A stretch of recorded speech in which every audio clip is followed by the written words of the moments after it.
Ahí Es estamos esto. grabando.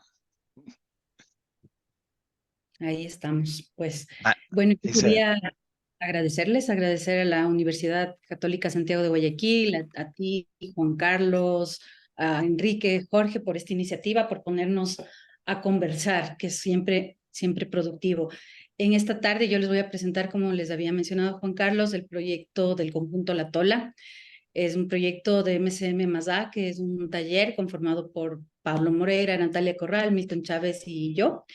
Eh, y queríamos arrancar un poco contando lo que significa o lo que representa para nosotros el conjunto La Tola, porque lo incorporamos dentro de un desafío más amplio, que es el entender al patrimonio más allá del bien conservado. O sea, lo entendemos como un patrimonio habitable, un patrimonio vivo en el que activamos la memoria a través de las actuaciones del presente. Pensamos también que implica pensar a la ciudad como el lugar de lo cotidiano, que es capaz de albergar unas prácticas sociales, tanto las antiguas que nos vinculan a la memoria como nuevas. Es, en este caso, el conjunto de La Tola se ubica en el centro histórico de Quito, en la corona perimetral de barrios del centro histórico, en las faldas de la Loma de Lichimbía.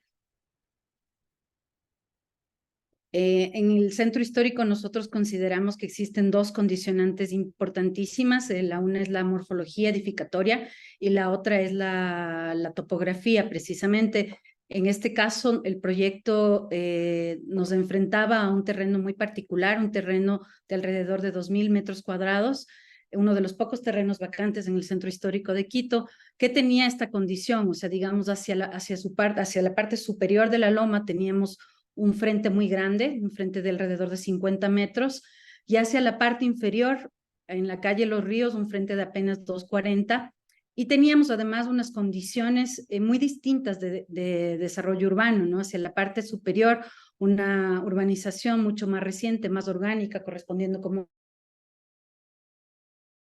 se va como, mientras que en la parte inferior correspondía a la continuidad del tejido del damero del centro histórico de Quito. Vemos aquí esto de la topografía, digamos, en este punto de la ciudad, nos permite esta condición visual, este dominio visual sobre la ciudad. Tenemos este dominio desde el sur, todo el Pichincha y el norte de la ciudad. Y por otro lado, digamos, ya, oye, ¿cómo sigo? Eh, Reconocíamos dentro de la morfología de la ciudad esta organización tipológica de digamos, de unos cuerpos aterrazados y unas galerías abalconadas hacia el paisaje. Entonces, estas son unas imágenes, la de la izquierda es una imagen de la maqueta del concurso y es la fotografía ya del proyecto construido. Nosotros lo que hacemos es reconocer este grano edificado, vamos fragmentando, digamos, si bien proponemos unos bloques, ¿no? Un primer bloque hacia la parte superior, el bloque A le llamamos nosotros, eh, alineado a la calle Valparaíso. Ya el segundo bloque acoge la dirección del tejido del centro histórico y finalmente el bloque C, que está en el corazón del proyecto, ya recoge esa misma dirección. Fraccionamos el cuerpo, tenemos una barra inicial sobre la que hay una suerte de torrecitas donde se disponen las distintas viviendas.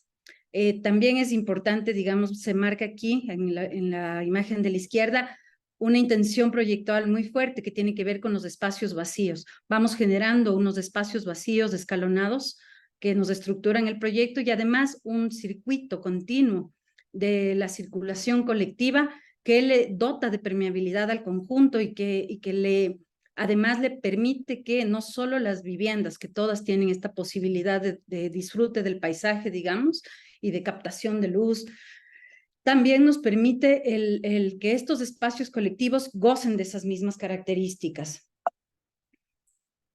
Aquí vemos lo que nos encontrábamos en la plataforma central del proyecto, en unas preexistencias no patrimoniales.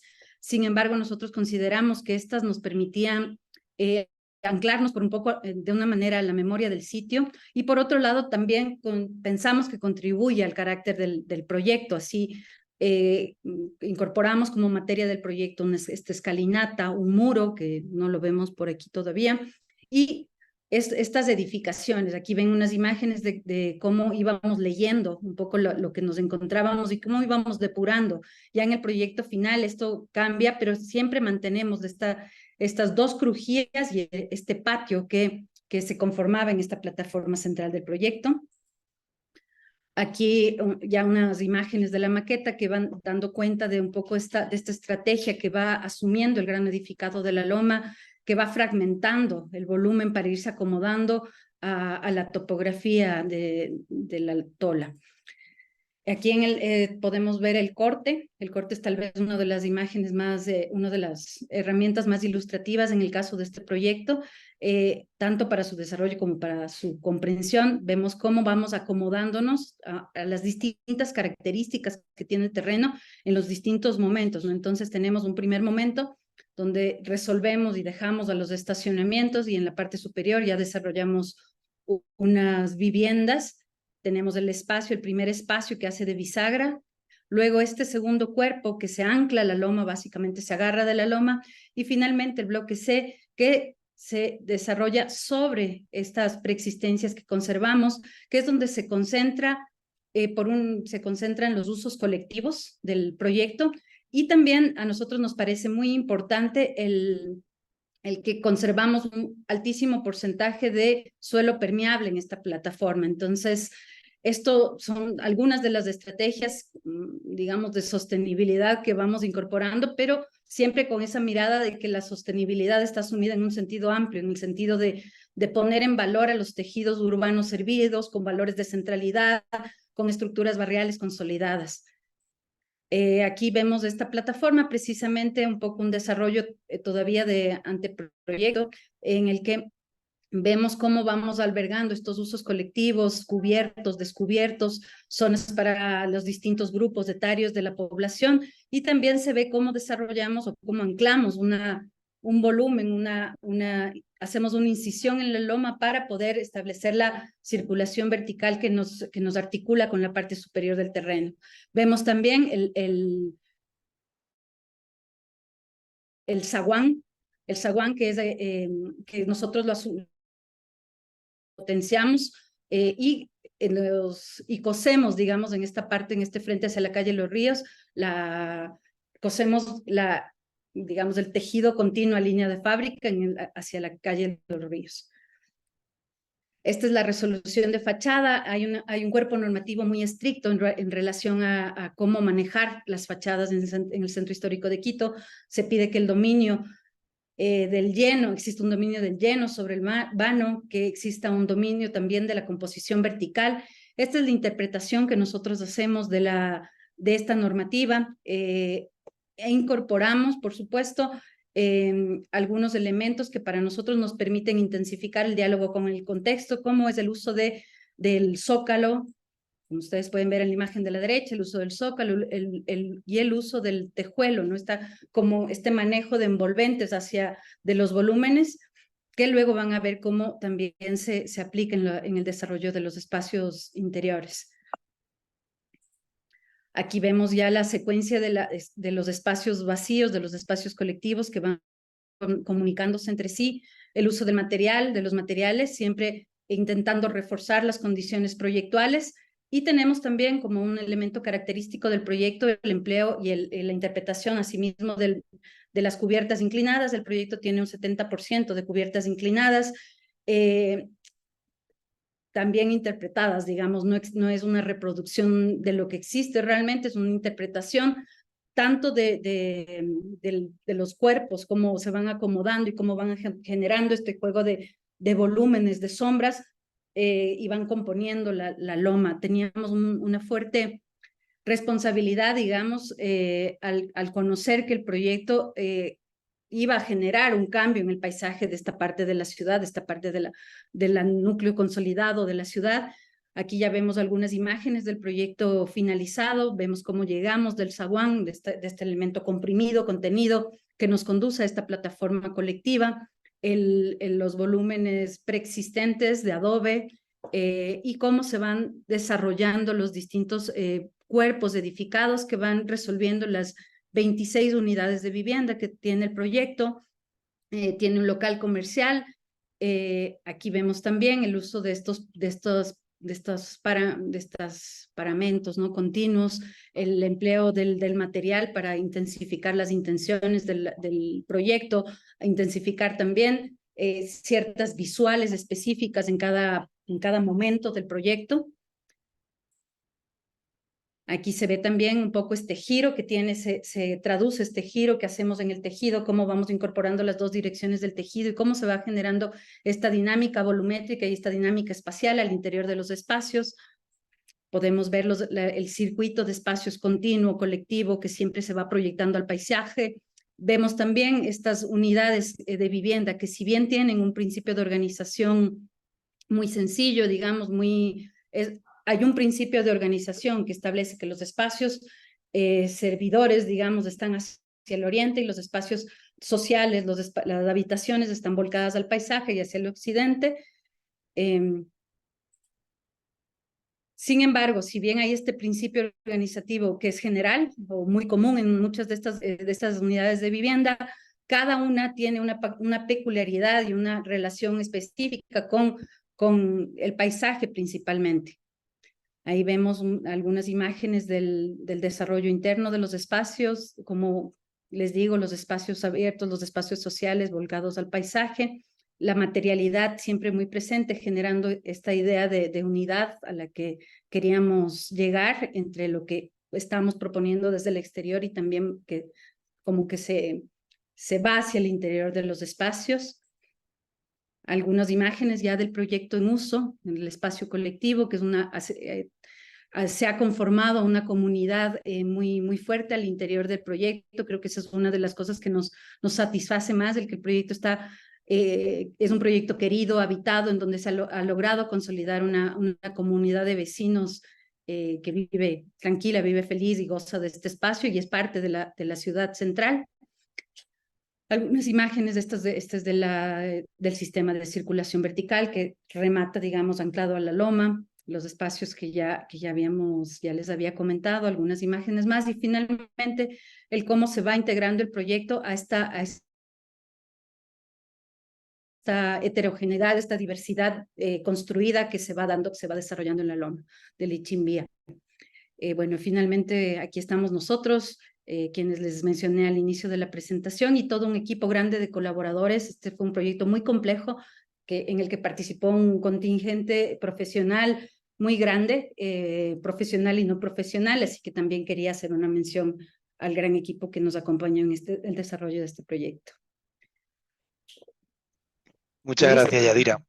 Súper interesante. Yo la verdad que no me salía a cortarte porque es que estaba disfrutando y gozando, así que nada, ha sido un poquito más, pero no hay ningún problema. Quería comentar una cosa rápida, no tanto del proyecto, para luego al final del todo, sí, a lo mejor yo comentar algunas cositas que he ido anotando, pero sí decirle a todos que el proyecto de La Tola es el único, o bueno, también con el de Jaramillo San Luis, que es vivienda colectiva, pero lo hemos querido seleccionar tratando de, con los chicos, a lo mejor estudiar alguna de las unidades o para equiparar un poco el tema de las escalas, porque nos parecía un proyecto súper interesante que tenía que estar en la curaduría, en la selección de proyectos. Entonces, bueno, ahí los chicos que le tocó el proyecto, pues van a tener ahí que ver, pues eso, ¿no? Cómo de alguna manera analizan alguna unidad por separada. Como tú fuiste explicando que al final se compone de estos 3 volúmenes y tal, yo creo que no va a haber ningún problema. Así que gracias, Yadira. Y vamos a seguir para ir avanzando con esto, con Bernardo, si te parece, Bernardo, cuando tú quieras. Y al final del todo retomamos la conversación, como decía. Hola con todos. ¿Me escuchan? Sí. Sí, súper bien. Qué gusto estar con ustedes. Muchas gracias, Juan Carlos, Enrique, Jorge, y con todos los amigos de aquí, Yadi, Jorge, Ramón, Adrián y Pepe. Todo un abrazo grande. Es un honor para mí estar con ustedes. Son unos referentes para nosotros siempre. Y qué chévere proyecto el de la Yadi. Es enorme y por eso yo creo que también le dimos más tiempo. Bueno, en todo caso, yo voy a mostrar ahora un poco lo nuestro, lo que hablamos. De hecho, hice el formato fecha cucha, pero creo que lo voy a mostrar en otro formato. porque no me da, porque estoy medio eh, nervioso con los tiempos. No Entonces, te bueno, preocupes, Bernardo, no te preocupes. ahí Hay está. confianza. Se ve Ahí, la presentación. Sí. entonces, bueno, no, completo. De acuerdo. Eh, Ahí, Ahora, perfecto. sí. Bueno, yo primero que nada les quiero mostrar un poquito lo que somos nosotros. Es un estudio que lo he hecho yo y que ahora somos algunos colaboradores. Pero siempre esta imagen me gusta mostrar porque somos los colaboradores de la oficina, los que estamos en la mano izquierda, que es el equipo es de todos, pero también sobre todo de estos señores que están a la mano derecha, que son todos nuestros equipos de trabajadores, de albañiles que trabajan en nuestras obras. Nosotros también somos constructores y construimos nuestros proyectos. Eh, Ahora, queremos que es parte de eso, además de la parte necesaria para la financiera que necesitamos, porque no tenemos proyectos tan grandes y el diseño, de alguna manera, no es tan sustentable en este país. Pero bueno, parte de la construcción nos es súper importante para nosotros ejecutar los proyectos como queremos que se hagan.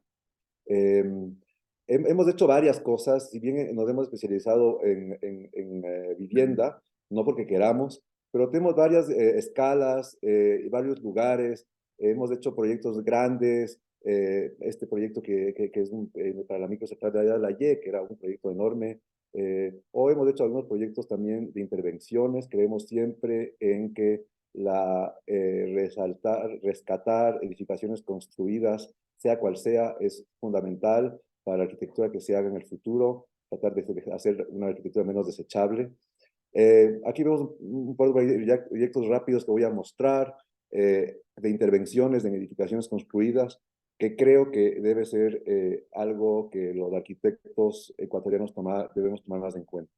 También a ratos hay que hacer ciertas denuncias y por eso les digo que nosotros construimos, porque en muchas ocasiones los constructores que tienen, sobre todo los organismos gubernamentales, no ejecutan los proyectos como nosotros los queremos, que los dibujamos o les pedimos.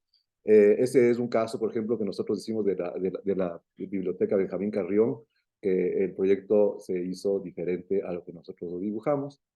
Y ahora estamos con este proyecto que he hecho en el centro histórico, que es la Casa García Moreno, que está hecho, listo el proyecto y lamentablemente lo acaban de sacar ahora a concurso de construcción, eliminando la mitad de las operaciones que nosotros hayamos hecho.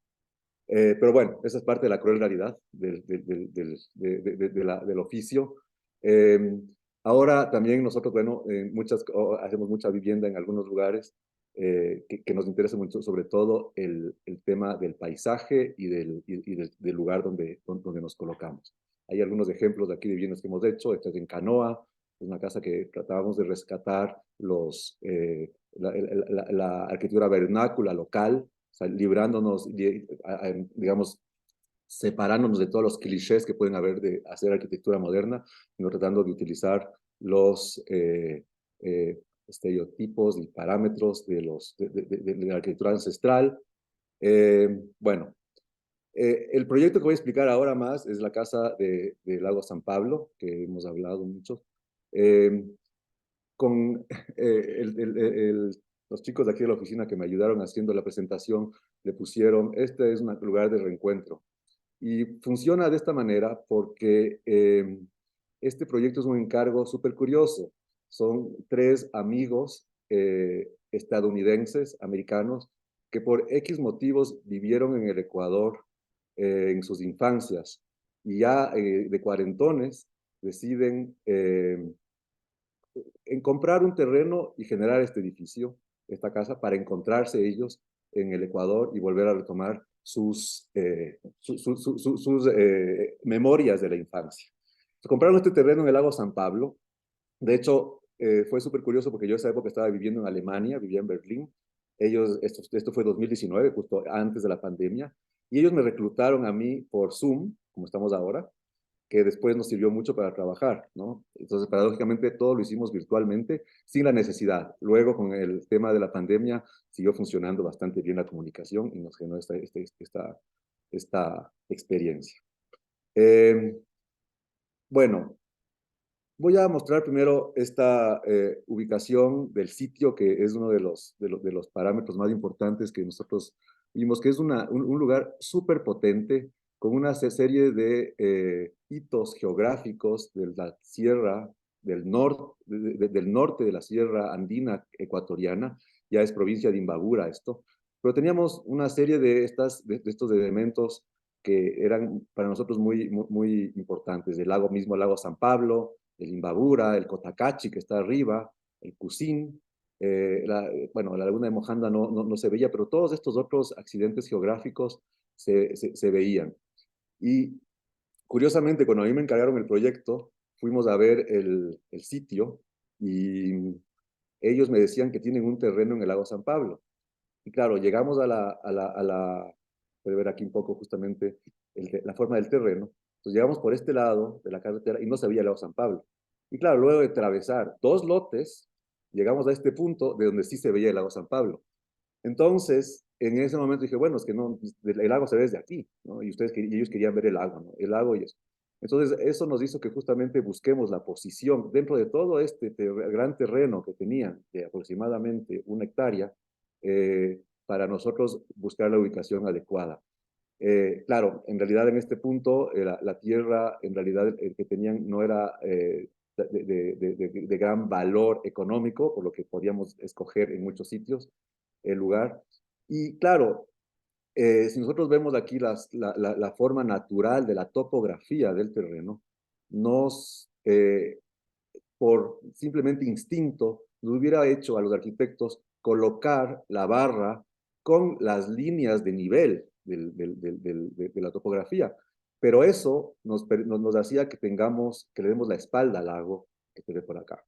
Entonces, eso fue justamente lo que nos eh, llamó a girar la barra en contra de la lógica de las curvas de nivel, generando esa como voladizo grande, ese esfuerzo estructural que digo yo, para poder justamente ver el lago. Entonces, básicamente el proyecto parte de una barra que se incrusta en el terreno y de una manera quizá un poco diferente a lo que hubiera sido lo ortodoxo de colocar el edificio con la forma de la morfología del terreno y de hacer ese desafío, ¿no? Ese desafío, entonces, para poder mirar hacia el sitio, hacia el lago.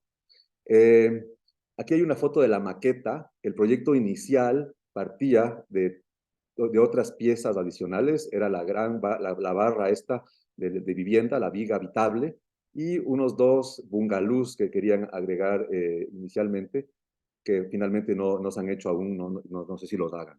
Entonces aquí vemos un poco justamente lo que te hablaba de la forma de ocupar esa topografía de una manera bastante arbitraria, se puede decir, ¿no? Al girar el edificio. Bueno, unas fotos de la maqueta del trabajo que hicimos en su momento. Y aquí están las plantas. Las voy a explicar rápidamente porque vemos un poco la forma de cómo se coloca aquí justamente contra las curvas de nivel, dejando casi como una T en corte para acceder por la zona de abajo del voladizo a un vestíbulo y a partir de ahí tener un baño, un espacio de almacenamiento y de ahí la escalera de conexión que nos lleva al medio del proyecto, dividiendo el programa en lo público y en lo privado. Lo privado se incrusta dentro de la tierra y lo público vuela sobre la topografía. Es bastante simple al ser una estructura totalmente libre que en el perímetro no tiene ningún tipo de limitación para resolverlo, para dividirlo. Y tiene son básicamente 3 habitaciones iguales, 2 baños. La idea era que aquí no existe jerarquía, aquí no hay un baño, no hay un dormitorio máster, sino que los 3 propietarios podrían usar cualquiera de las habitaciones, incluso dejamos los armarios fuera para que puedan irse utilizando las habitaciones que le toca. Nadie es dueño de nada, sino que todos son dueños de todo. Entonces tienen cada uno su armario, sus cosas fuera y se va a la habitación que queda libre. A ver. Bueno, aquí vemos un poco el dibujo de las secciones. De hecho, estos son dibujos previos a la estructura, son de anteproyecto, no son proyectos, no son dibujos del proyecto definitivo, entonces podemos ver algunas cosas que no están ya en el edificio, como las diagonales o ese tipo de cosas que están en la fachada. Aquí se ven otros dibujos. Y ahora algunas imágenes que voy a compartir con ustedes, que se ve la casa justamente con estas fotografías de Jag, y que se ve justamente lo que les decía, ¿no? El área social en el aire con un volado de 12 metros y el área privada incrustada dentro de la montaña. Aquí vemos justo lo que les decía del Imbabura, el lago del otro lado. El espacio de abajo, claro, originalmente, cuando nosotros hicimos el proyecto, queríamos que la misma montaña quede libre, pero con toda la tierra que salió de debajo de la cimentación, porque es una cimentación súper anclada, quedó esta plataforma, y yo, pucha, lo que dije es, lo único que no quiero es que me hagan parqueadero en esta zona. Entonces le puse un adoquín y pusimos un barbecue ahí, para que sea un espacio también de estar exterior, aprovechando ese espacio del voladizo. Aquí se ve un poco la posibilidad de acceder al techo. Alguna vez alguien me dijo que esa barandilla era bastante insegura, pero la verdad es que queríamos en realidad que sea lo más limpio posible. Algunas imágenes interiores, el material utilizado es básicamente el concreto y el hormigón, y evidenciamos también muchos de los detalles, la escalera en voladizo también, el metal y el concreto siempre participando, y con esas imágenes que la verdad que son del paisaje, que son muy poderosas. Unas imágenes del interior, no hay mucho que decir. La terraza, pues puede ver todo esto, ahora ahí está despejado, pero de fondo se ve también el Cotacachi. Y ahí podemos ver un poco cómo la barra esta se incrusta, los dormitorios, aprovechando la plataforma del nivel del terreno, los dormitorios pueden salir hacia hacia el jardín. Este proyecto, de lo más complicado fue la ejecución en el lugar. Es una comunidad que se llama Pijal, y la verdad es que acceder era muy difícil. Durante el invierno llovía mucho, fundir los hormigones se enterraban, los mixers, fue como muy complejo. Sin embargo, algo que también debo decir, que esta casa puede parecer una casa muy cara, una estructura, y esto lo digo directamente sin miedo, costó $180,000 este proyecto. Cada uno de los tres pagó 60,000, que para americanos era nada, ¿no? Entonces realmente no fue un esfuerzo económico importante, como podemos ver, porque era parte un poco del proyecto. Eso, no sé si ya estoy. Muchas gracias. Gracias a ti, Bernardo. Qué interesante, que me gustaría irme a vivir ahí ahora mismo, estar ahí dentro de la casa, en ese paisaje maravilloso. Y bueno, este tema de la radicalidad en una vivienda singular como esta se puede generar, es uno de los motivos por los que sobre todo estamos analizando arquitectura o vivienda singular, ¿no? Porque permite visibilizar unos conceptos arquitectónicos fuertes, ¿no? De una manera como muy evidente, y eso luego lo podemos conversar, ¿no? Y la importancia de construir las obras, como tú decías. Listo, Bernardo, pues luego volvemos como para retomar la conversación. Vamos ahora con Jorge y aquí está, Jorge. ¿Qué tal? Que antes que había habido un lío ahí, creo que no habías podido entrar.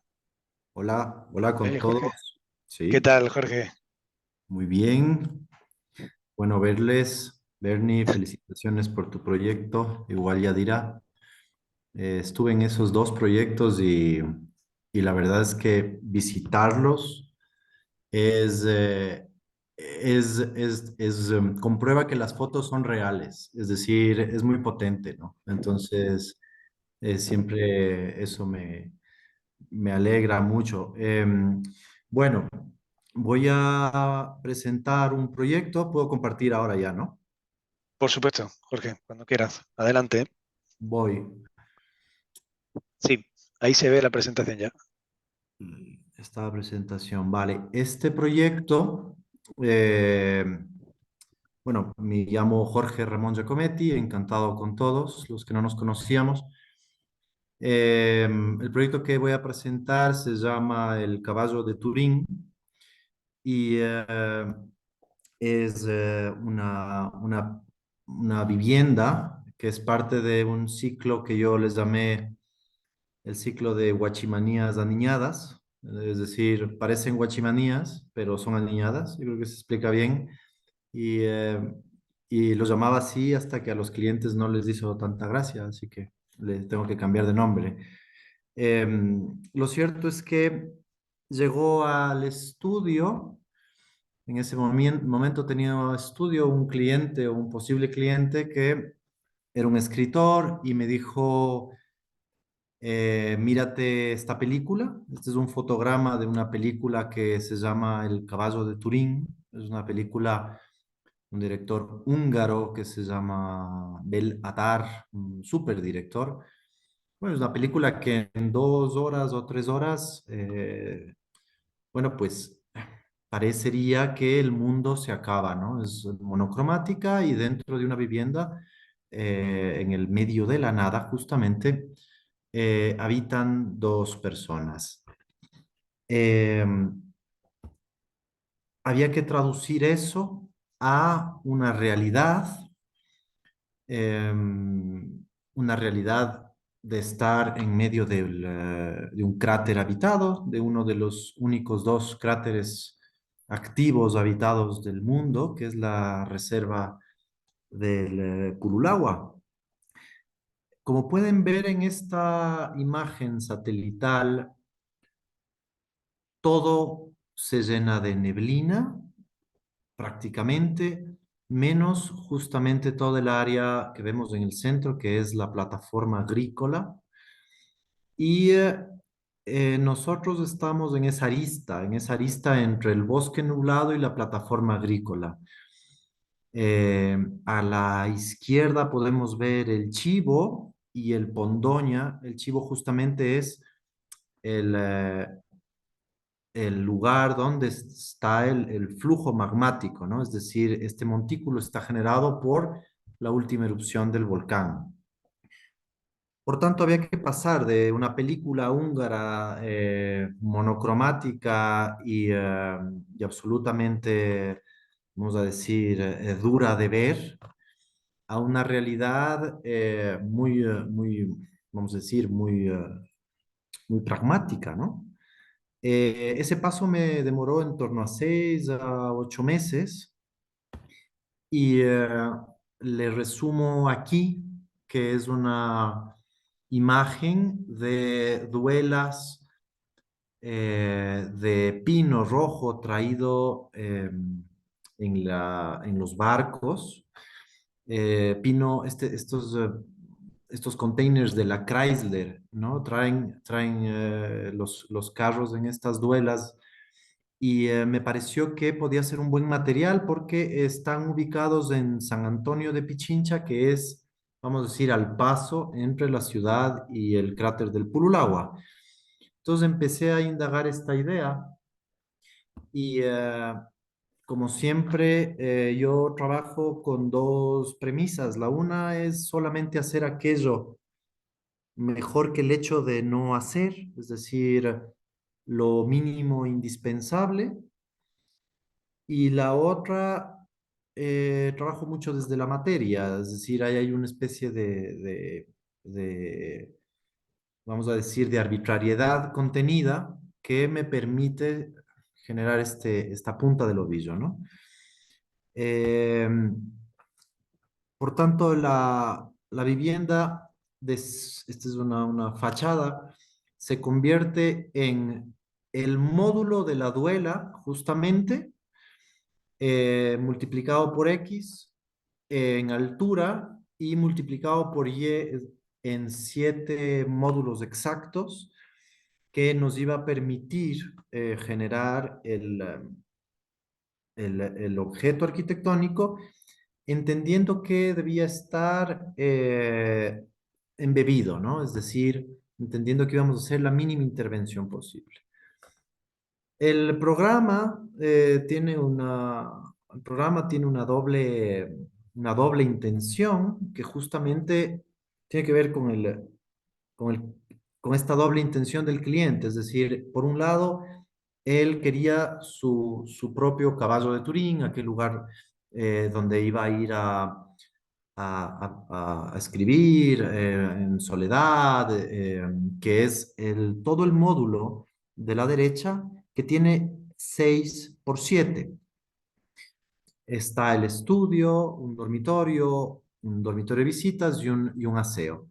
Y por otro lado, otro espacio que tiene exactamente las mismas dimensiones y que está basado en una pequeña acuarela que me dio él y que le estoy buscando aún, ojalá que la encuentre, y que es una especie de teatro, de estos teatros italianos, tipo película de Fellini, donde pasa todo y al mismo tiempo, por tanto, es la ruptura de las jerarquías y esto tiene esta doble intención. Es decir, él quería ir con su familia y con sus amigos y disfrutar tal, en ese extremo, y en el otro extremo, el propio caballo de Turín, ese espacio de soledad, ¿no? Por tanto, aquí podemos ver cómo se convierte lo uno en aquello y lo otro en lo otro justamente, embebidos debajo de la tierra, de tal suerte que aparece este doble sistema, este doble sistema constructivo, que es el zócalo de hormigón que se embebe en la tierra y que traduce eso a un poco vamos a decir, la potencia, ¿no? De la presencia de la pendiente. Y por otro lado, una ligereza de bastidores que iban a ser los soportes para esta especie de microtapial con encofrado perdido, que es el que le llamamos después, ¿no? Aquí podemos ver el zócalo, es decir, el zócalo ya configura eh, la, la potencia de la intervención y luego el, la tierra del propio zócalo se convierte en, en el tema térmico y acústico de los bastidores, además que trabaja con la paca de heno a tracción, haciendo las veces de hierro. Y por otro lado, el encofrado perdido, que es las duelas de pino, eh, que tiene el único elemento tecnológico de toda esta historia, que son unos tornillos de una marca italiana y que se ponen más de 50.000, de tal manera que terminan de configurar la tracción para las cargas de ida y vuelta, ¿no? Y aquí está la intervención, es decir, aquello capaz de ser mejor del hecho de no hacer lo mínimo. Vemos cómo se embebe y bueno, yo siempre trabajo con recursos bastante mínimos en la economía porque me parece que es una capa muy interesante de trabajar, ¿no? Es decir, ahí un poco la recursividad se pone a prueba y bueno, se puede ver, ¿no? Es decir, la cubierta es una pequeña chova hecha con tableros de encofrado también recuperados de este espacio en San Antonio, ¿no? Eh, Pasa que el Purulagua tiene muchas caras, muchísimas caras, porque por la mañana hay un sol que es una locura, por la tarde se encuentra más o menos como podemos ver así, que es una especie de espacio, como les decía, de arista entre bosque nublado y espacio agrícola. Por la noche salen las estrellas es una belleza estar ahí y entre medias hay muchísimos matices, ¿no? Entonces, Eh, Finalmente se habita. Yo trabajo mucho más que con terminados, trabajo con empezados. Me encanta trabajar con empezados, no estoy intentando acuñar el término. Y esto quiere decir que la lógica constructiva vaya desde el principio hasta el final y que solucione la mayor cantidad de cosas, ¿no? Tampoco trabajo con todo completamente diseñado, intento trabajar a un 70 o un 80% para tener mano en la obra, ¿no? Como podemos ver en el área libre se soluciona con unas celosías, unas cerchas invertidas eh, con un cable y esto permite que finalmente la luz de 7 metros se solucione, ¿no? Se termine de solucionar. El zócalo de hormigón, bueno, pues es la potencia del elemento que luego se traduce a la madera, ¿no? El propio, o sea, todo es lo mismo, básicamente, ¿no? Estés donde estés y aquí haciendo un juego con el nombre de la casa. De nuevo, los interiores responden a básicamente la posibilidad de que el paisaje sea el protagonista, ¿no? De tal manera que este prisma pues pueda convertirse en lo que tenga que convertirse dependiendo de lo cambiante que es el lugar. Eh, la casa tiene un costo, no recuerdo exactamente de cuánto fue, debe haber sido en torno a $50,000, alguna cosa así, no debe haber sido más. Lo que sí recuerdo es que fui al Pululagua en torno a unas 60 veces por vicio también, porque como me gusta mucho, entonces aprovechaba y si es que hay que ir a dejar un tornillo, voy. Decir, a ver, esto nunca lo digo porque casi lo entiendo así y siempre construyo mis obras. Eh, me gusta mucho el acto de construir, lo disfruto mucho, con sus bemoles, evidentemente, ¿no?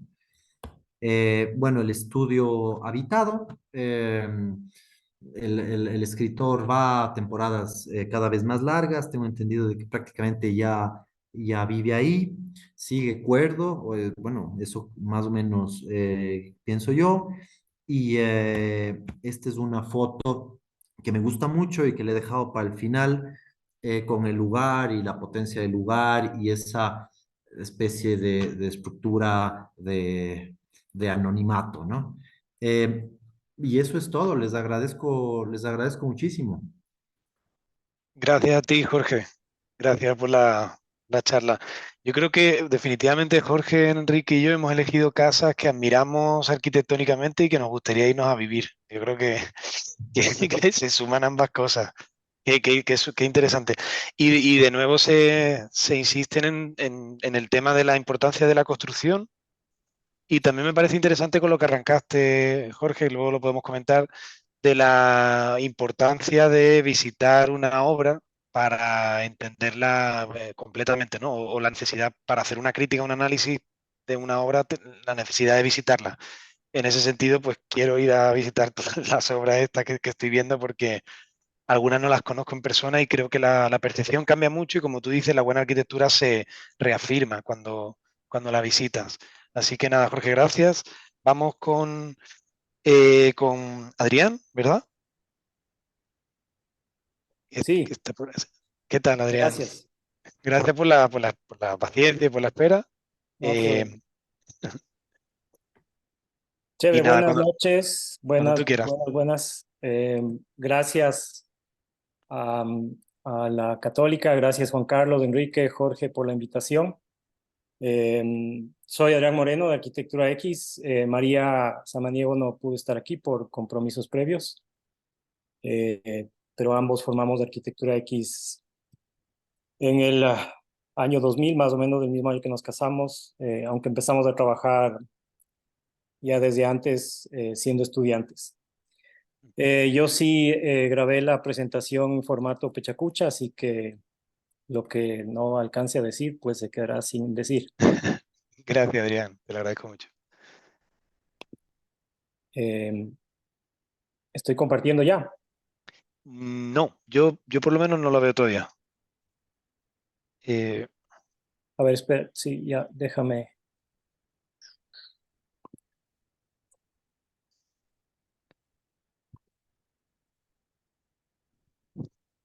Ahí, ahora sí, Adrián.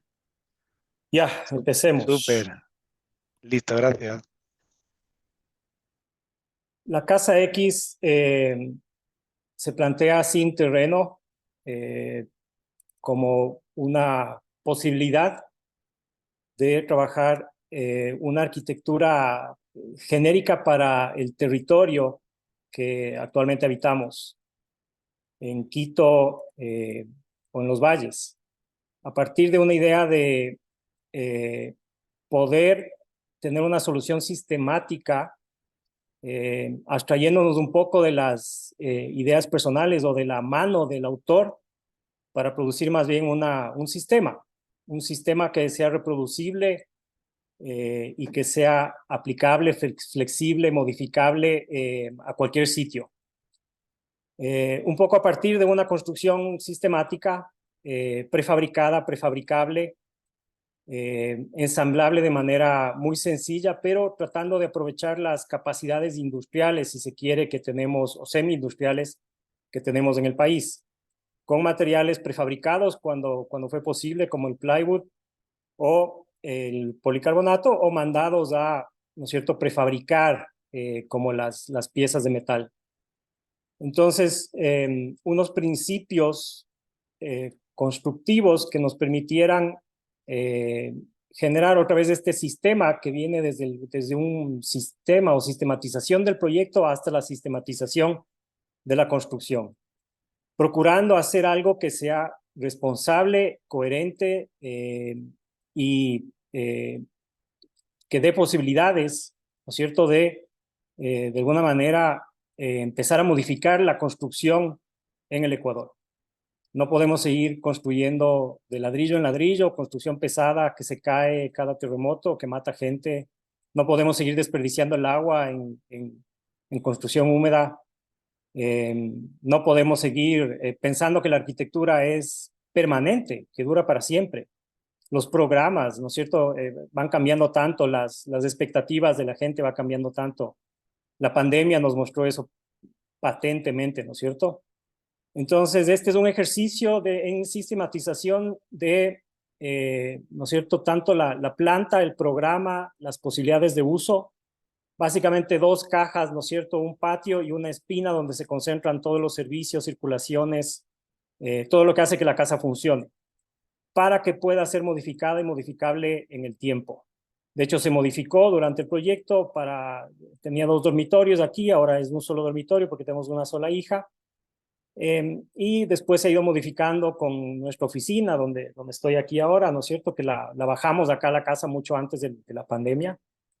Y no sabemos cómo seguirá modificándose. Nuestra hija está ya por salir a estudiar fuera, entonces no sabemos cuál será el futuro de la casa, si seguirá siendo casa o no.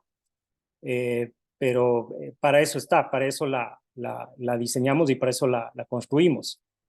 Entonces es un sistema que se ha ido otra vez modificando, cambiando, aunque sea ligeramente, pero ajustándose, nos ha ido enseñando, se ha ido convirtiendo en otros proyectos, lo hemos ido puliendo, tal vez perfeccionando como sistema, creciendo o modificándolo, ¿no es cierto?, para poder hacer proyectos públicos, proyectos privados también, otras casas, otras tipologías. Asimismo, los sistemas constructivos los hemos ido, si se quiere, también un poco perfeccionando para ir trabajándolos también a otra escala, con otros sistemas secos, con otros sistemas prefabricados, prefabricables, con responsabilidad frente al sismo, frente a las necesidades de ecoeficiencia, ¿no es cierto?, del uso eficiente del agua, de los recursos. Y pensando en esto, que la arquitectura no puede ser permanente, no es permanente, más todavía en una ciudad como Quito, en donde las cosas van cambiando tan rápidamente y son tan precarias de alguna manera, ¿no? Entonces, ¿cómo producir una arquitectura que eventualmente incluso tenga que ser reciclada o desaparezca? O si no va a ser reciclada, ¿cómo la propia, en este caso el propio contenedor puede irse autorreciclando y aceptando otros usos, ¿no? Y cómo eso al mismo tiempo se vuelve un sistema de trabajo, un sistema de proyecto para el resto de proyectos que hacemos. Entonces, esto es ya un ciclo permanente desde la casa X y a cada escala o con cada proyecto diferente se va repitiendo. Espero que vaya mejorando, se va aplicando a diferentes tipologías y va, ¿no es cierto?, autocuestionándose, si se quiere, sobre todo cuando se aplica ya a escalas mayores, a edificios grandes que deben cumplir otras funciones. Pero finalmente siempre persiste la duda y capaz ya ahora ya no es una duda, sino una certeza de qué tan permanente finalmente debe ser la arquitectura, qué tanto tiempo debe ocupar este territorio, ¿no es cierto? Qué tan irresponsables vamos a seguir siendo con el territorio, implantando construcciones innecesarias, ¿no es cierto? O si no son innecesarias, ¿cómo hacer que efectivamente puedan ocuparse mejor en el tiempo, ocuparse más tiempo si es que eso hace falta, o eventualmente desarmarse, ¿no es cierto?, reciclarse. Entonces la modulación, la repetición, la eficiencia material y cómo esto tiene una forma correspondiente. ¿Cuál es la forma, no es cierto?, de esta construcción eficiente? Porque la forma del ladrillo, digamos, nos la conocemos de memoria, la del hormigón igual. Si quieren la expresión formal, ¿no es cierto? Pero ¿cuál es la forma de la ligereza, la forma de la no permanencia? ¿No es cierto? Esa es un poco la pregunta actual. ¿Cuál es la forma, ¿no es cierto?, del cambio y de la modificación? Creo que con eso les dejo. Gracias. Gracias a ti, Adrián. Wow, que te agradezco mucho por el tiempo y bueno, nos deja un montón de preguntas. A mí me parece súper interesante ver, no sé, en las mismas charlas, planteamientos que tienen que contextualizarse mucho en una ciudad con unas persistencias, ¿no? Y este experimento, prototipo que casi que plantea eso, lo que tú mencionabas al inicio, ¿no? Una casa sin lugar, o sea, no, sin terreno más bien, pero sí con una geografía y un clima que puede permitir la sistematización y la perfectibilidad de la vivienda. O sea, súper interesante. Luego podemos comentar alguna cosita más, Adrián, ¿vale? Pero yo creo que Gracias. Sí. súper. Guau.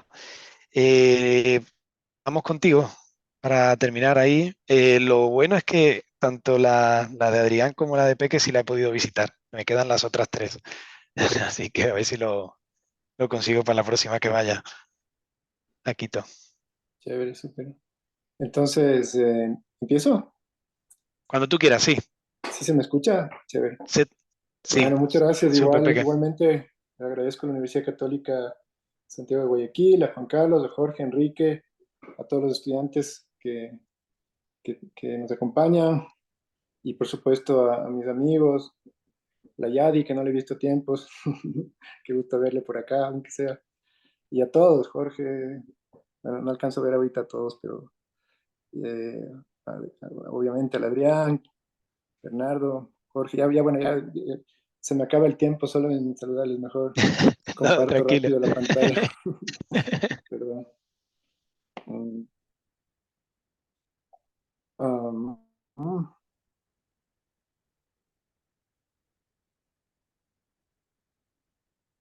creo Ahí, que ya está compartido. eh, se ve algo del Zoom, creo, ahora mismo. Y ahora se ve el escritorio. ¿Se ve el escritorio? Ujú. Debería Y ahora, verse. Dice presentación aquí, pero a ver.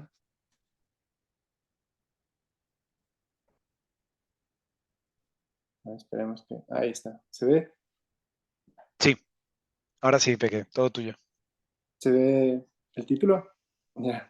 Una casa Ya. es No una sé cuál conciencia, es el sí. formato Pechacucha porque no he podido asistir a esos pero ya veo que hay un formato y ya me puse nervioso porque no lo conocía.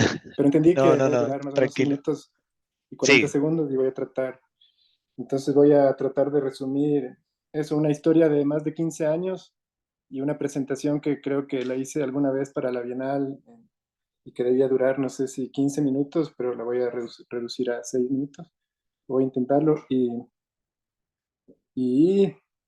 bueno, quería aparte desearle feliz cumpleaños al Adrián, que cumplió años hace 2 días.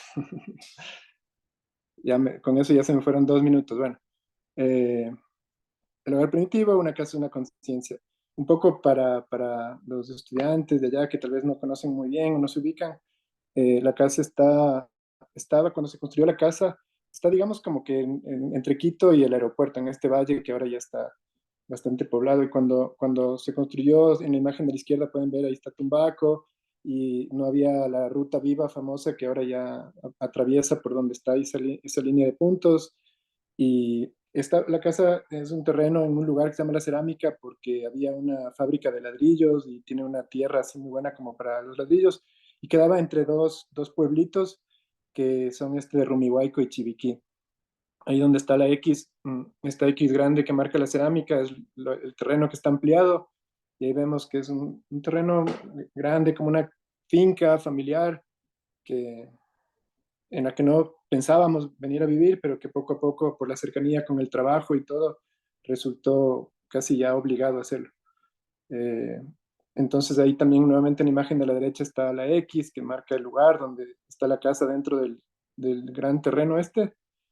Y en ese lugar, nuevamente aquí donde está la X, era un lugar que sabíamos que en algún momento había la oportunidad de hacer algo, y desde que regresamos con la familia, que en ese momento era más pequeña, con Marisol, mi hija Victoria y yo regresábamos de estudiar en España, en Barcelona, y veníamos después de extrañar como mucho nuestra tierra y tener, sí, la suerte también de poder salir y disfrutar de estas cosas. Allá estuvimos mucho tiempo como que en la ciudad y metidos, entonces el poder bajar aquí a Tumbaco y simplemente ir y sentarse en el césped para nosotros era como ya mucho placer, ¿no?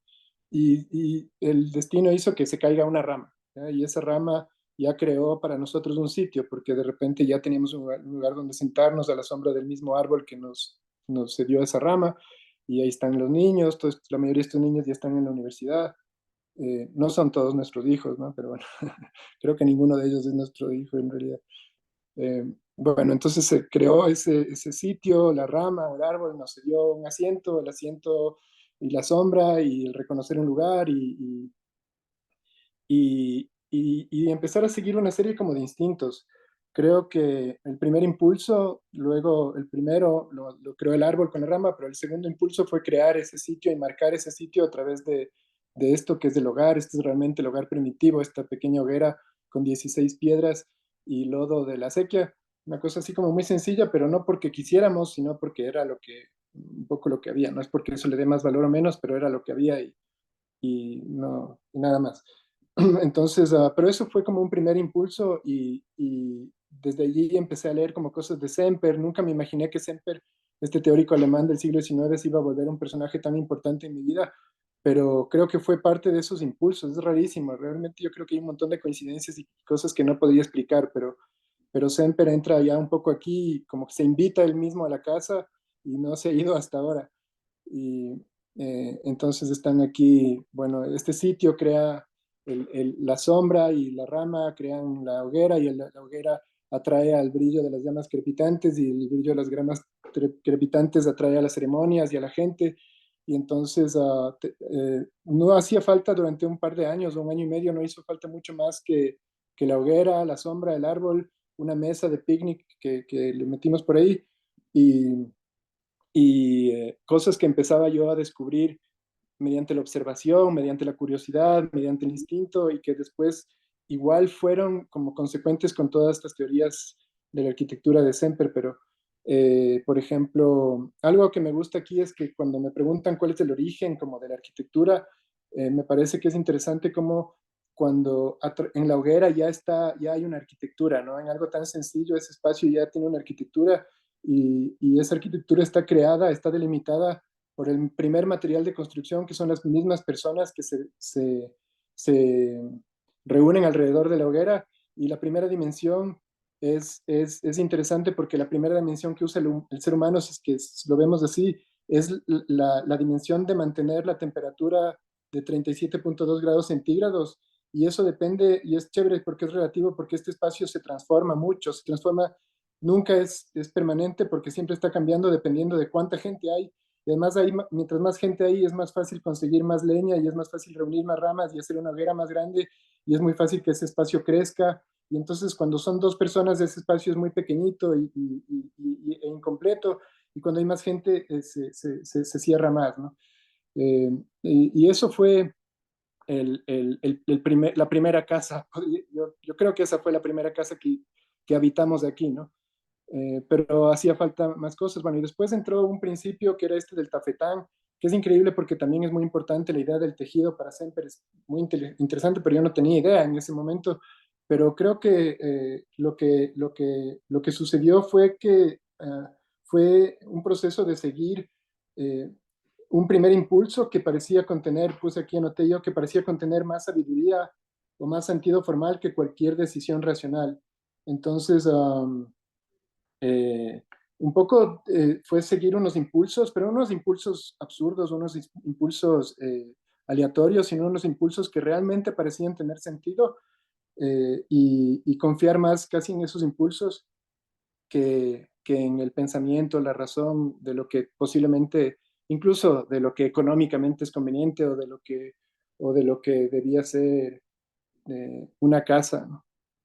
Pero por supuesto hay elementos como técnicos, formales, ineludibles, como el empleo racional, en ese sentido sí, como lógico del material. Entonces toda la casa está creada con un módulo de 84 centímetros, que es básicamente el mínimo común denominador de cortar un tablero prefabricado, hacer dos cortes en un tablero prefabricado y dejar unas pequeñas juntas de media pulgada, de una pulgada, y que entonces crean un módulo, se produce un módulo de 84 centímetros, que es el mismo que uno encuentra en la modulación con el ladrillo Mambrón, que es el que usamos aquí, que es el que se fabricaba aquí cerca, que es el que usamos aquí en Quito, que es un ladrillo de aproximadamente 36 centímetros por 18 centímetros y por 8 centímetros de alto, y que entonces tienen en el aparejo, al poner el aparejo en soga y tizón, alternando soga y tizón con este trabado que se le llama inglés o flamenco, en algún momento encuentras un módulo de 84 centímetros, entonces era este mínimo común denominador entre una modulación natural del ladrillo y una modulación natural de los elementos prefabricados que también se iban a emplear. Esa es la razón por la que aparece este módulo. Creo que no se alcanza a ver toda la... Uy, ya le cerré peor. Bueno, me voy a demorar más que nadie, creo. ¿Dónde estaba? Ajá. Bueno, la casa, como les decía, se tardó 15 años o sigue tal vez en obras, y siempre estuvo con ese rotulito ahí indicando que esta casa está en construcción en la entrada. Aquí se ve, bueno, lo que les expliqué hace un momento, las coincidencias entre las correspondencias, digamos, no es coincidencia porque es a propósito, ¿no? Pero las correspondencias entre los módulos de elementos prefabricados como OSB, contrachapados, fibrocemento y el módulo de ladrillo. Entonces aquí se explica, aquí abajo dice módulo 1,5 sogas más 1,5 tizones es igual a 84 centímetros, un tercio de tablero más una pulgada es igual a 84 centímetros, se encuentra un común denominador entre material artesanal local y un material industrial universal internacional. Ahora el módulo constructivo es un muro que soporta un techo, y obviamente este techo se baja hacia un lado y se deposita en 3 columnas que forman esta como crujía. El volado hacia el interior se reúne en un espacio central interior que ya veremos en las imágenes. El volado, o más bien dicho, la crujía que se apoya en las 3 columnas hacia el exterior, empiezan a crear unos espacios en el perímetro. Lo vemos aquí entonces como en ese dibujo medio patojo en 3 dimensiones, en una fotografía y también en este corte y en una especie de 3D ahí que alguna vez dice más que nada para poder como contabilizar elementos y como entender algunas cosas. Aquí está entonces los muros, en el año 2010 los muros, las texturas en la imagen de arriba me gusta porque estamos viendo simultáneamente tres muros, pero el uno en escorzo, el uno a cierta distancia y el uno más cerca, pero es el mismo material como en distintos ángulos y esto. También se usaron mucho, el mismo material se usó mucho en los pavimentos, en los pisos y en la casa hay, no sé, deben haber unos 6.000 ladrillos posiblemente. Y en los muros hay 3.800, casi 4.000. Y te sabía exactamente, ¿no? Eran como 1.000 por pared. Pero en los pisos también hay mucho ladrillo y lo que puedo asegurar es que no hay ningún ladrillo que no sea completo o cortado por la mitad. Y eso fue producto de partir desde la modulación. O sea, no está en ningún dibujo que dice pared de ladrillo, sino ladrillo por ladrillo dibujado y resuelto con la modulación y empatado con la cubierta y la madera. Al lado derecho está como el proceso. Más o menos logré fotografiar la casa durante 11 meses, después me robaron la cámara y se acabó el proceso de documentar. Quería como hacer un stop motion de cómo se iba armando la casa. Hasta ahora habría sido chévere como 15 años de stop motion, pero por suerte se robaron la cámara y me liberaron de esa esclavitud de estar haciendo eso todos los fines de semana. Pero bueno, aquí hay una cubierta, me interesaba mucho el sistema de elementos recíprocos, el Reciprocal Frame Structure que vemos aquí hacía con los estudiantes. En alguna de esas fotos sale el Omar cuando era peladito, creo que todavía era estudiante, bueno, un amigo que creo que está aquí oyendo. Y son como eso, fotos tal vez del 2007, 2008, hacíamos justo usando la madera reciclada de los pallets, experimentos de estructuras y entendiendo un poco la construcción con madera. Y la cubierta tiene un sistema de elementos recíprocos que quizás se entiende en el dibujo inferior izquierdo, esa lógica, ¿no? De 4 palitos que se sostienen entre sí. Ya claro, eso llevado a otra escala se vuelve un poco más pesado y menos claro, pero entonces son 4 paredes, 4 cubiertas, 4 crujías exteriores que rodean a un espacio central.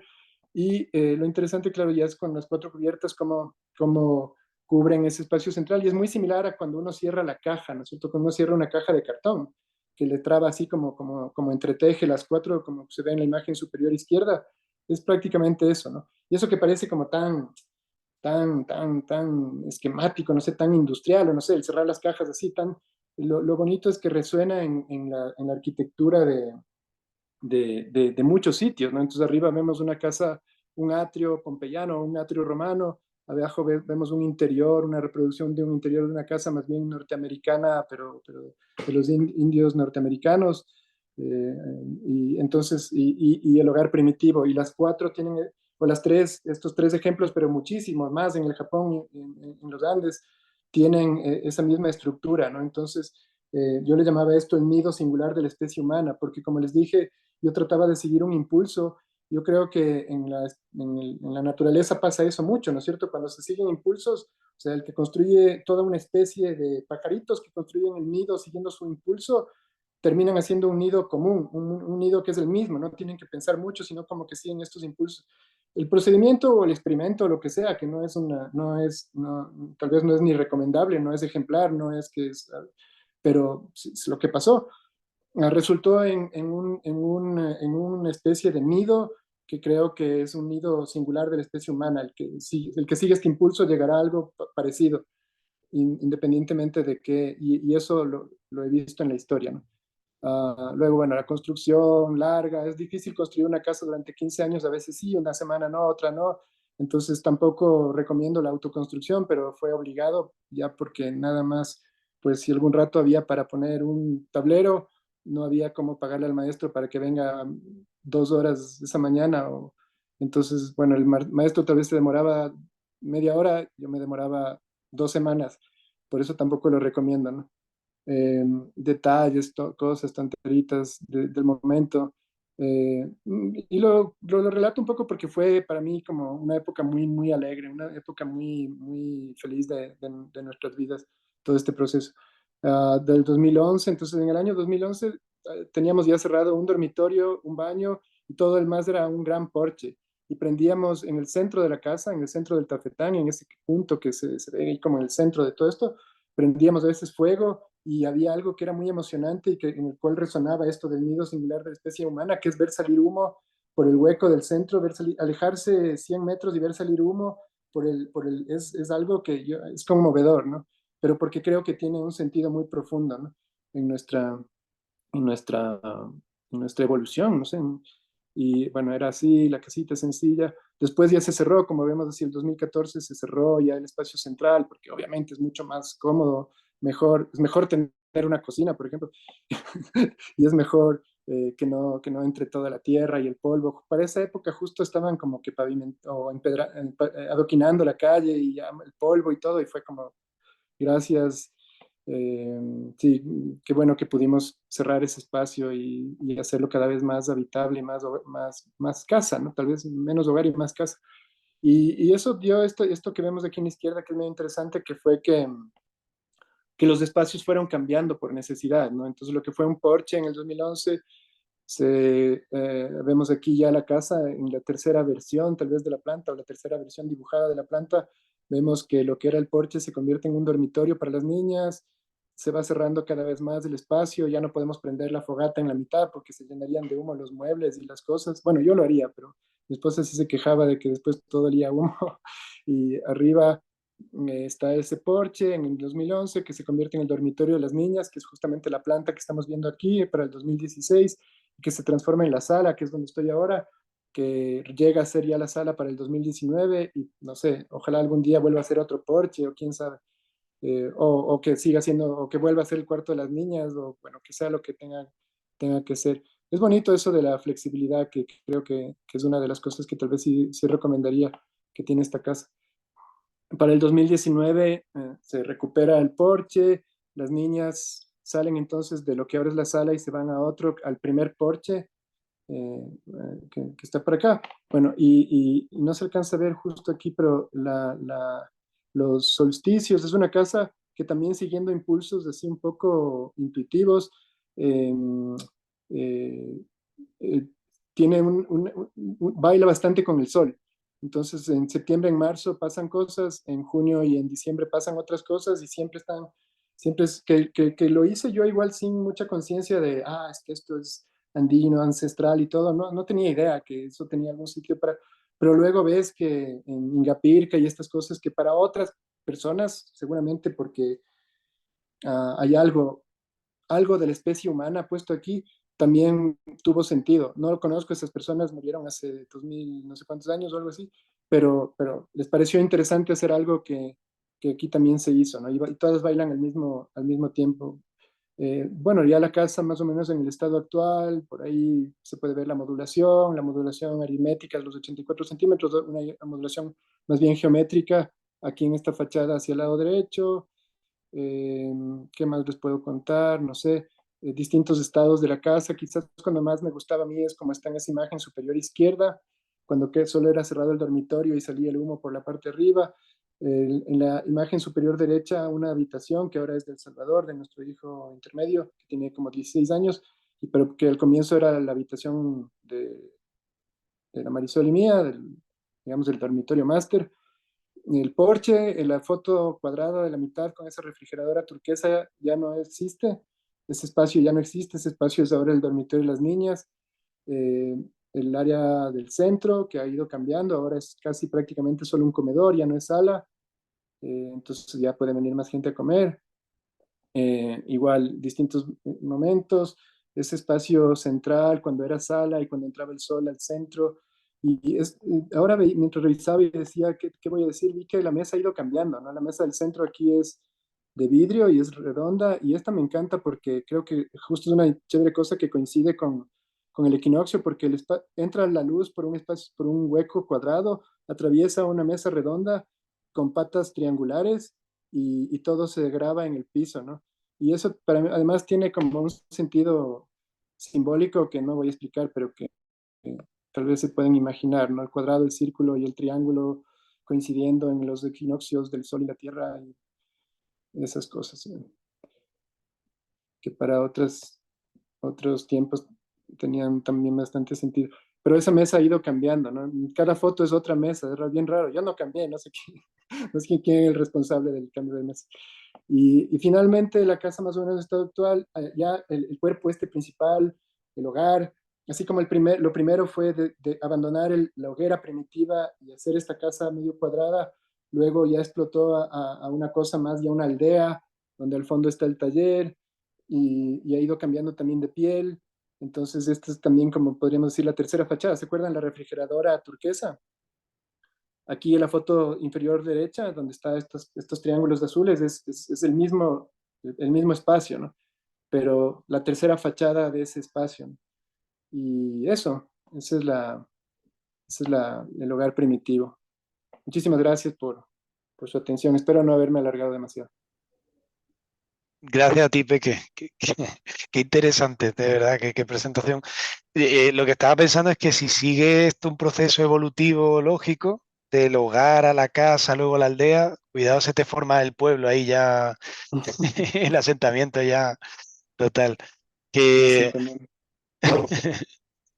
nada, me encanta ver la casa ahora también, porque yo llegué creo que en el momento de la refrigeradora. Cuando fuimos a visitarla, Sí, creo tú que entraste por al lado de la refrigeradora, todavía existía la refrigeradora. Y estábamos a punto de empezar el cambio en el que iba a desaparecer ese espacio. Creo que sí les comenté porque sí, sí, sí, a sí. mí me gustaba mucho ese espacio, ¿no?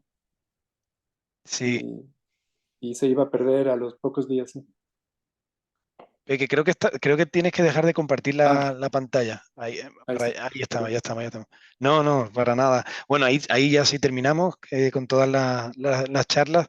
Quería aprovechar también para, bueno, para saludar y presentar a Óscar Aceves, que también es parte fundamental de Textos Críticos. Óscar, ¿qué tal? Bienvenido también, que ha estado presente en todas las charlas. Saludos australes desde Chile, bueno, un poco más oscuro, pero encantado de ver todas estas nuevas obras, algunas que yo no conocía y también nuevamente ver caras conocidas. Ahí estuve conversando con Yadira por el chat, pero saludos a todos. Y también está por aquí Pierre, también Sí, parte sí, hola, de Textos hola, Críticos. hola, hola, hola con todos. Me pude sumar recién ahora, estaba en clases, mil disculpas. Y bueno, saludos con Peque. Por ahí escuché que estaban hablando, creo que del espacio de la terraza, cuando hicimos la entrevista, ¿verdad? Estaba esa terraza que luego fue una extensión, parece. Ujú. Así es.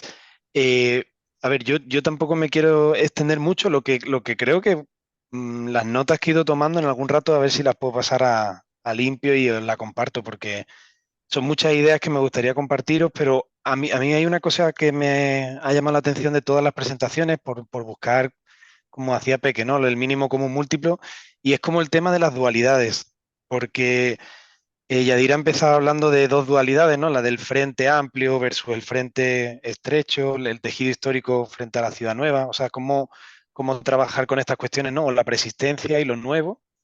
Luego tenemos a Bernardo, que también trabajaba claramente, ¿no? Lo público, lo privado, uno está volado, el otro tiene que estar enterrado, y ahí se te pueden venir las ideas un poco de Frampton, ¿no? De lo tectónico y lo estereotómico.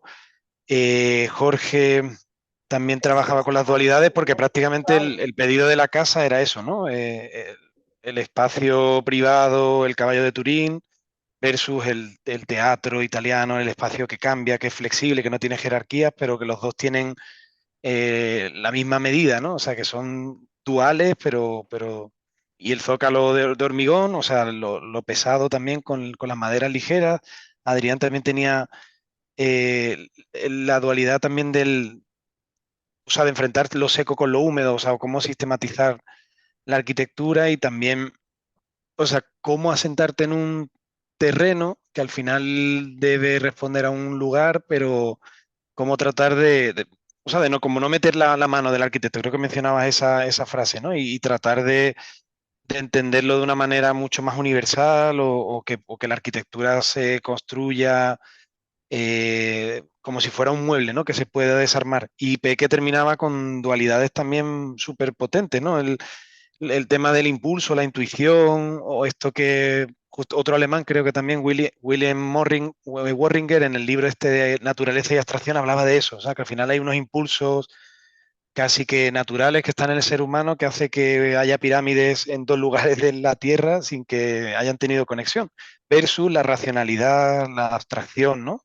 Creo que eso también es una dualidad súper interesante, o la de lo artesanal de los ladrillos versus lo industrializado de los paneles.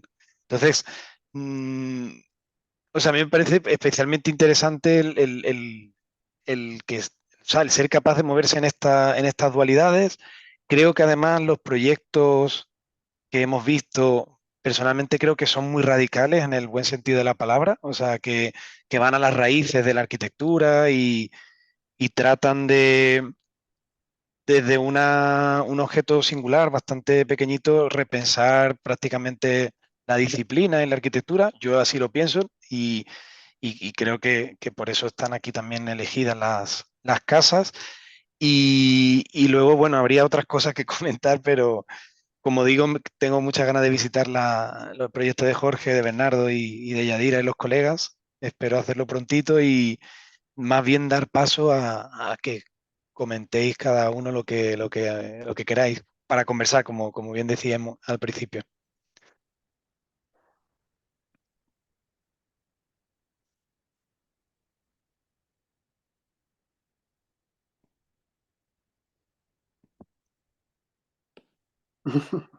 Peque, dale, dale.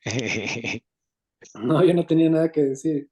Ah, vale, vale. Pensé que Pues, tenía el micrófono apagado, solo me reí porque no dice porque nadie nada. nadie conversa. Normalmente nadie para de hablar, pero ahora no sé qué pasa. Bueno, ya que hablé, Sí. solo felicitarles, ¿no? Todo lo que vi ahora y la variedad de cosas, ¿no? Creo que Ujú, todo tiene algo, a mí me parece como interesante porque todo tiene algo como local, ¿no? ujú, En todas sus diversidades, sus variedades, creo que se nota esa huella tal vez, tal vez andina por el momento, ¿no? ujú, En lo que ujú, vimos hoy, que supongo que en las otras charlas se va a ver más regiones y cosas, pero ahora ujú. esta nota un poco andina en toda su diversidad y eso es rico, ¿no? Encontrar una arquitectura, obviamente, claro, es bonito en una calle encontrar homogeneidad, ¿no? Pero en una conferencia creo que es interesante encontrar toda esa heterogeneidad y esa riqueza que se justifica desde los distintos sitios donde se ha intervenido, ¿no? Desde el Imbabura hasta el centro histórico Ujú. y por acá. Muy chévere, muy enriquecedor para mí Súper. haber visto todo esto. Sí, o sea, si hay una Y cierta intencionalidad bueno, que en la condensación de los proyectos en las sesiones, pero mucho más allá de lo esperado. O sea, ha sido súper enriquecedora, como dice Peque. Sí, sí, porque efectivamente es andino, pero hay una heterogeneidad fuerte. Jorge, creo que tú querías como sí, Adrián, ¿no? sí, yo quería decir una cosa. Hice una casa casi al frente de la casa del Peque y cada que iba a la obra me interesaba más ver cómo había cambiado la casa del Peque que la propia obra que estaba haciendo, porque me acercaba al portón y veía y ya había hecho alguna otra historia, no sé qué, y no sabía ni de quién era la casa, no le conocía ni de nada, pero me pareció interesantísimo. Y sobre todo porque trabaja de alguna manera, Peque, corrígeme si me equivoco, pero quizás en las antípodas de cómo trabajo yo, y me encantaría trabajar con ese grado de libertad, es decir, casi orgánico. Eh, yo trabajo con un rigor que me cuesta muchísimo salir de ese rigor. Eh, entonces, ¿qué opinas? O sea, ¿cómo nos intercalamos, Peque? ¿Cómo hacemos? No sé, yo me acuerdo que el maestro me contaba, Jaime Chinada me decía, vino otra vez ese señor que dice que es arquitecto, ese chico, porque ya hace años, ¿no? No nos conocíamos. Acá. Me decía, vino otra vez ese chico y vino, y ibas ¿No? con una chica además. Me contaba, vino con una, o no sé, me dijo, ahora vino con una señorita. Y le mostrabas y no sé qué, sí, me parecía interesante. Y te conocí después de años, ¿no? Cuando me Después de años, contaste, sí. yo sabía ir y yo, eras tú, ya, qué loco, qué chévere. Sí. O sea, yo creo que hay muchas cosas en común, ¿no? Y igual, o sea, toda la modulación y estas cosas por allí. Y el rigor, o sea, creo que igual acá también hay mucho rigor. Ah, mm, en la construcción, por ejemplo, el rigor que yo tengo en la construcción creo que es súper importante siempre, ¿no? Donde no hay rigores, quizás, por ejemplo, en cosas, eh, la planta del hogar primitivo es bien rara, ¿no? Es una planta que no, que tal vez no, yo mismo no la habría probado en algún taller hace mucho tiempo, ¿no? O me habría parecido un poco absurda, ¿no? Eh, pero creo que justamente es a través de la intuición cuando uno puede descubrir cosas que no conoce, ¿no? Pues esta organización donde el área social, el estar está en el centro y las habitaciones alrededor y de alguna manera, no sé, nadie me ha dicho, pero supongo que han pensado, ¿no? Pero ¿y la vista? ¿Cómo hiciste esto? ¿Y dónde está la vista en la sala, ¿no? Y cuando, claro, pero son creo que cosas que respondían tal vez a una confianza en la intuición, en el descubrir las cosas intuitivamente, no sé. Tal vez por ahí sí había una libertad, ¿no? ¿No? Y gracias Yo por las les, visitas. yo Gracias, Jorge. quería felicitarles porque la iniciativa y la escala, ¿no? O sea, la cantidad de obras que están logrando incluir es, yo diría casi algo un poco sin precedentes acá, ¿no? O sea, es súper importante. Cuando nosotros éramos estudiantes en los 90, esto era, o sea, ni siquiera se nos podría haber ocurrido pensar que, a pesar que teníamos nosotros unos profesores de primerísima, ¿no es cierto? Y había debate y conversación en la facultad con ellos, pero fuera de incluso en la Bienal, digamos, no había mucha materia como para poder establecer unas comparaciones como están, o incluso contrastes como estamos viendo ahorita entre Jorge y Peque, ¿no? O sea, y a un nivel muchísimo más allá de lo anecdótico, ¿no? Porque creo que eso es más o menos lo que un poco llegaba a pasar en las discusiones. Y como les digo, o sea, gente del nivel de Ovidio Wappenstein, Rubén Morero, lo que fuera. Eh, yo creo que básicamente porque eran muchísimo más similares entre sí que lo que ahora somos, ¿no? Entonces, a mí me parece importante resaltar las diferencias, más bien más que las coincidencias. Yo creo que es súper importante.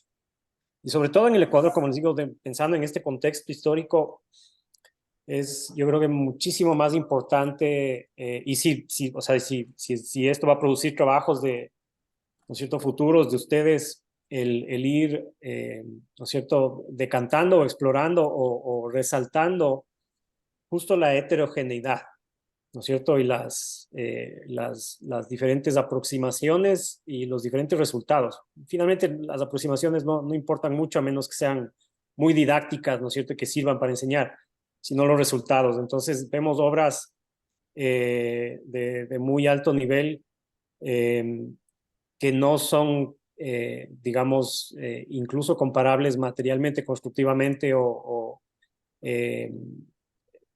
formalmente, ¿no es cierto?, ni tipológicamente, siendo todas de vivienda. Y eso es importantísimo, eso dice mucho, o sea, no sé si es el momento o estemos todavía preparados para poder hacer una evaluación, si quieres, de calidad ¿no es cierto?, de cómo podrían estar los chilenos o los colombianos por su historia, pero ya podemos, ¿no es cierto?, por lo menos empezar a tener una especie de catálogo o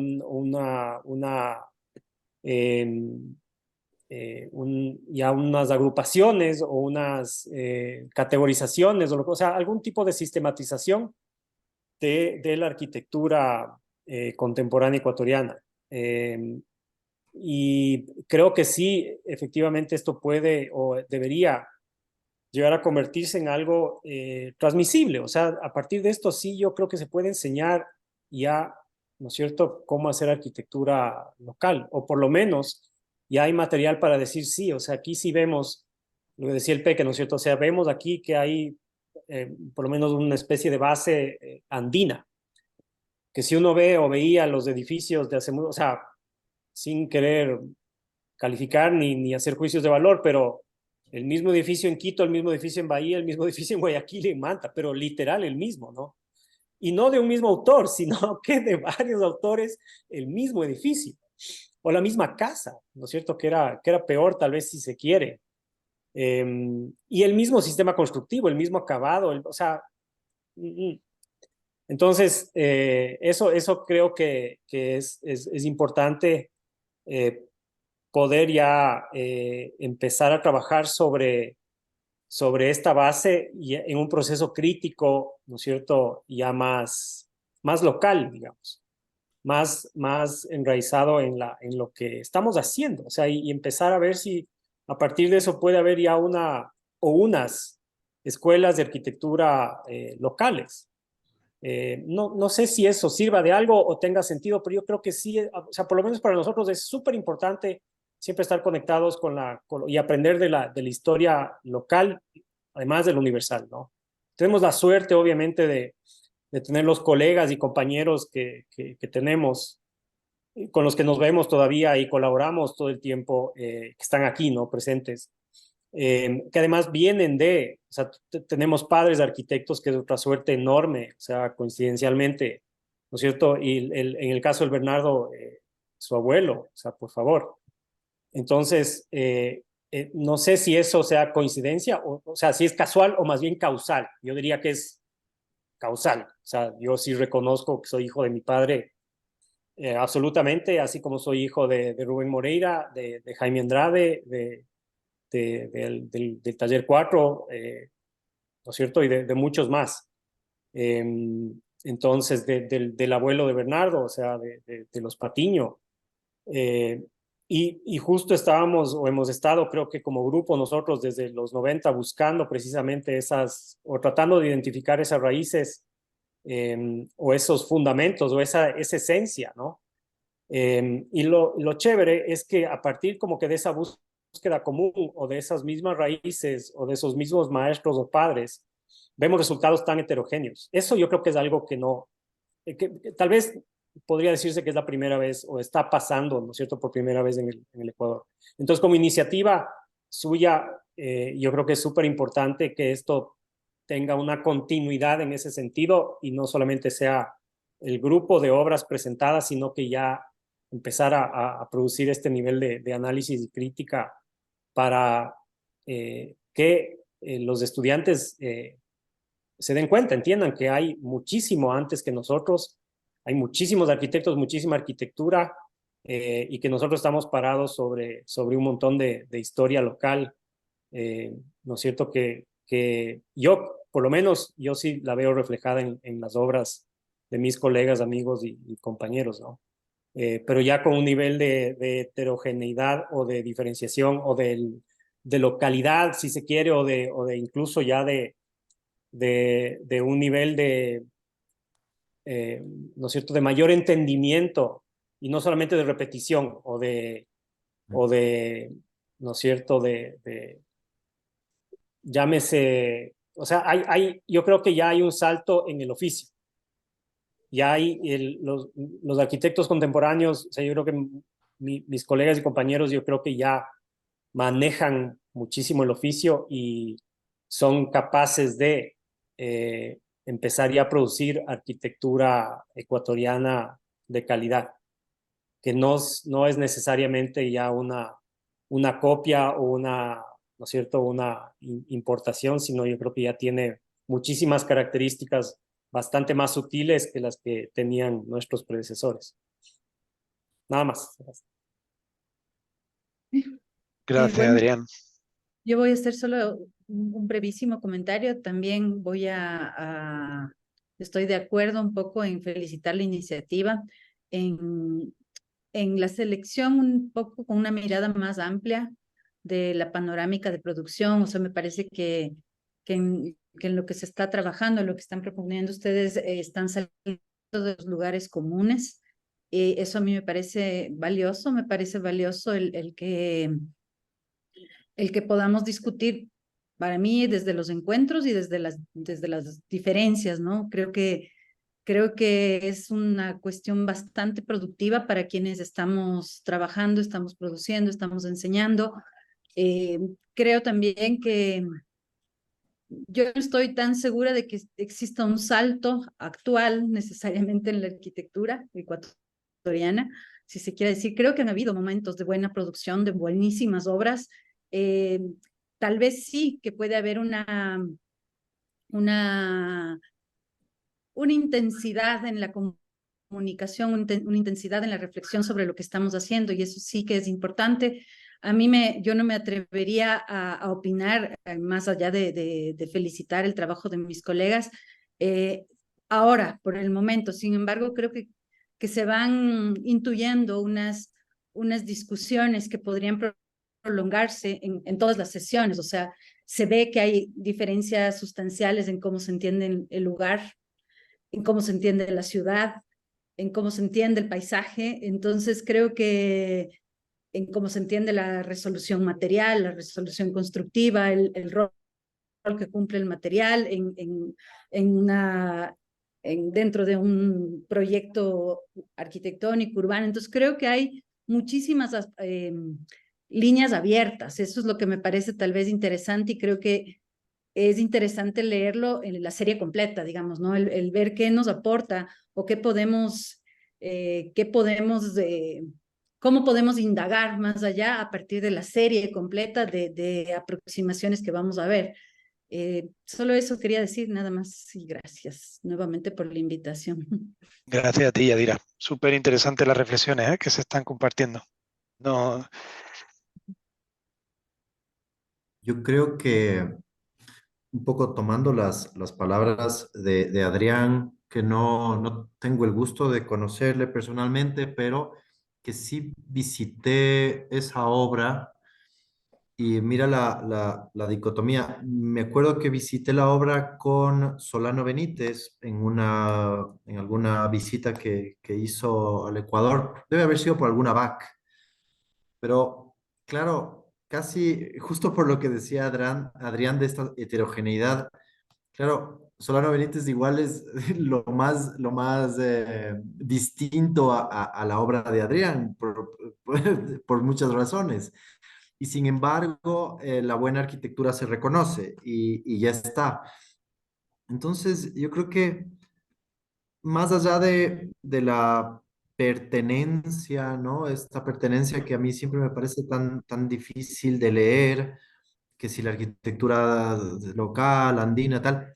Yo estaba trabajando mucho ahora con la pertinencia, ¿no? Por hacer como esta especie de juego de palabras, pero lo pertinente es mucho más importante, creo yo, que lo perteneciente, porque lo pertinente entiende el contexto y justamente puede generar esta heterogeneidad, ¿no? Porque lo que es pertinente en un sitio claramente no lo va a hacer en otro. Eh, Eso sumado a que somos un país que ya tiene casi 20 millones de personas y que ya hay una atomización en el oficio, ¿no? Y en quienes hacemos el oficio. Eh, Mi bisabuelo fue el primer arquitecto de la familia en el Ecuador, que llegó de Valencia y hizo, entre otras cosas, la Torre del Reloj a los que están en Guayaquil, y pone Francisco Ramón y Cortina, tal. Hizo mucha obra en Guayaquil. Algo de eso quedará para que el resto de la familia hayamos decidido hacer este oficio, pero creo que eso ahora con solamente en Quito 11 escuelas de arquitectura y no sé cuántas habrá en Guayaquil y en el resto del país, claramente debe haber ya, es decir, va a haber un punto de inflexión, y eso creo que también es sano, ¿no? Es decir, que ya se democratice mucho más el oficio, no sé lo que piensen.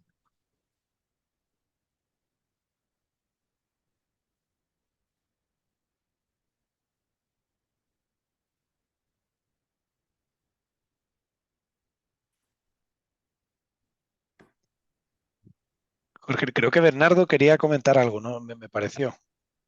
Ah, no. No, perdón. Pero que Bernardo ya no estaba, no sé. No, sí, Sí. perdón, disculpen, estoy aquí Sí. medio No, no. correteando. ¿Cómo están? Ah, No, no es que te- tengo un evento de un hijo mío, entonces tengo que venir corriendo a esto. Oigan, entonces les pido disculpas por estar con el celular, pero he escuchado todas las conversaciones y todas las reflexiones y la verdad es que estoy totalmente de acuerdo con todos ustedes. Eh, y bueno, yo creo que ha sido simplemente para cerrar súper valioso todo esto. Realmente felicito también nuevamente a Juan Carlos y al equipo de la universidad por el tema de incluir como todos estos proyectos que muchas veces no se terminan de ver, ¿no? No somos tan mediáticos muchos de nosotros, ¿no? Entonces, el hacer esto, el promovernos, promover, el ver, puede generar una cantidad de posibilidades inmensa, porque efectivamente yo creo que en Ecuador sí que se está haciendo una arquitectura ya muy madura, que no lo mostramos en algún momento, que quizás nuestros abuelos o nuestros padres, como dice el Adrián, no, pero sí que se ha hecho arquitectura de calidad y venimos de una escuela bastante, eh, que es bastante seria, de muchos años, de hacer arquitectura moderna, de hacer arquitectura contemporánea y que injustamente en muchas ocasiones no se ha, no se ha visibilizado en el mundo como lo han hecho otros países vecinos nuestros. Eso, y felicitarles a todos. Muchas gracias. Gracias a ti, Bernardo. Y nada, yo creo que no sé si alguien más quiera añadir algo. Yo tampoco quiero quitar mucho más tiempo. Por aquí yo, imaginaros si estoy animado, que son las 2 de la mañana y aquí sigo en pie, feliz y contento. Lo he disfrutado mucho. No sé si alguien quiere añadir algo más de los invitados o de los colegas, Pierre, Jorge, Enrique, Oscar.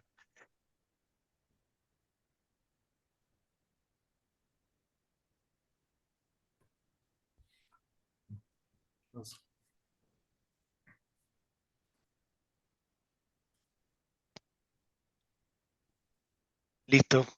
Yo creo que entonces lo dejamos aquí. Si os Solo parece bien. agradecerles brevemente. Agrade- Estoy encantado con la invitación de todos, perdón, que hayan aceptado la invitación por parte de Juan Carlos y lamentablemente pues me tuve que sumar muy tarde, y por eso es que no he hecho ninguna pregunta, ningún comentario, pero estoy muy atento con todos los arquitectos y colegas presentes aquí que tienen una obra fenomenal y los aplaudo por eso de ahí. me sumo a las palabras de Pierre y para cerrar, agradecer a los 5 y bueno, a todo el equipo de trabajo que hay detrás de vosotros por lo amable de compartir con nosotros este ratito. Os prometo que vamos a seguir compartiendo el trabajo que vamos a realizar ahí en la facultad, que no se quede ahí, como dice Adrián, pues tratar ahí ¿no? Bueno, pues de conversarlo, de compartirlo, de reflexionar y de ir un poquito más allá. El simple hecho de hoy haber visto los 5 juntos ha sido para nosotros mismos como una explosión. O sea, no éramos conscientes del potencial que tenía el ver muy buena arquitectura, pero además muy heterogénea y muy diversa. Yo creo que ha sido súper enriquecedor para todos y eso, espero veros pronto y poderos compartir pronto también el trabajo de los chicos, de los estudiantes y poder volver a conversar y si puede ser en persona y con una cervecita, pues mejor. Os mando muchos saludos y abrazos a todos y Muchas gracias gracias. por vuestro tiempo. Muchísimas gracias. Gracias a Gracias. De ustedes. una, te tomo la Mira, Muchísimas palabra, Jorge, gracias. para la cervecita. gracias, Bernardo. Gracias. Queda pendiente, Abrazos. Bernardo. Gracias, Peque, Abrazos. Adrián, Yadira, Jorge. Gracias. Nos Chao, Chao, vemos. cuidaros. muchas gracias. Chao. Chao, chao. Chao, chao.